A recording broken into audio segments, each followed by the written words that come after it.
आयशा के गायब होने के बाद उस घर पर एक अजीब सा सन्नाटा छा गया। उसकी माँ दिन रात उसे ढूंढती रही, कभी गांव वालों के साथ जंगल की तरफ, कभी पुराने कुएं के पास, लेकिन आयशा का कोई निशान नहीं मिला। हर जगह सिर्फ एक ही चीज बार बार मिलती थी, वही बेबी की डॉल। कभी दरवाजे के पास, कभी बिस्तर पर, और कभी सीधा माँ के पीछे खड़ी होती, जैसे वो उसे देख रही हो। माँ का दिमाग धीरे धीरे खराब होने लगा।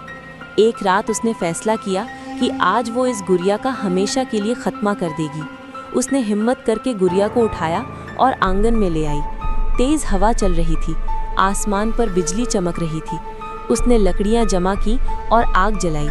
जैसे ही उसने गुड़िया को आग में फेंकना चाहा, अचानक पीछे से एक हल्की सी आवाज आई, अम्मी मुझे मत जलाओ। माँ का जिस्म सर गया। ये आयशा की आवाज थी। वो धीरे से मुड़ी, मगर वहाँ कोई नहीं था, सिर्फ अंधेरा। उसने फिर हिम्मत की और गुड़िया को आग के करीब ले गई, लेकिन इस बार उसका हाथ खुद रुक गया, जैसे किसी ने जोर से पकड़ लिया हो।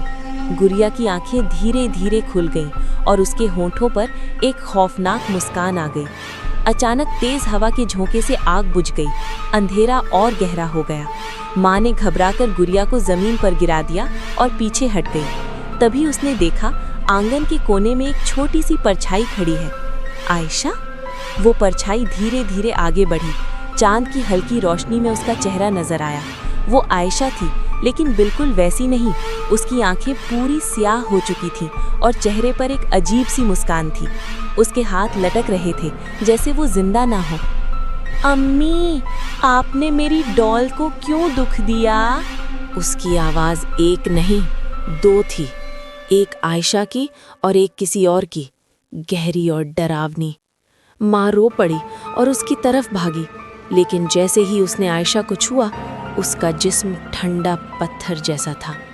अचानक आयशा ने अपना सर टेढ़ा किया और धीरे से बोला, अब मैं अकेली नहीं हूँ। उसके पीछे अंधेरे से और परछाइयाँ उभरने लगी, छोटे छोटे बच्चों की, जो धीरे धीरे आगे बढ़ रहे थे। हर एक के हाथ में एक गुड़िया थी और सबकी आंखें बिल्कुल सियाह। माँ चीख उठी और भागने लगी, लेकिन दरवाज़ा खुद ब खुद बंद हो गया। घर के अंदर से बच्चों की हंसी गूंज उठी, वो ही ठंडी खौफनाक हंसी। अगली सुबह जब गांव वाले उस घर के पास आए तो दरवाज़ा खुला था, लेकिन अंदर कोई नहीं था, ना माँ ना आयशा। सिर्फ एक कमरा था जहाँ डजनों पुरानी गुड़ियाँ सफ लाइन में बैठी थीं, और उन सब के बीच एक नई गुड़िया रखी थी, बिल्कुल आयशा जैसी। उस दिन के बाद गांव वाले कहते हैं, अगर रात को किसी सुनसान जगह पर तुम्हें किसी बच्चे की आवाज़ आए जो कहे मेरे साथ खेलो, तो कभी पीछे मुड़कर मत देखना, क्योंकि हो सकता है बेबी की डॉल अब तुम्हें ढूंढ रही हो।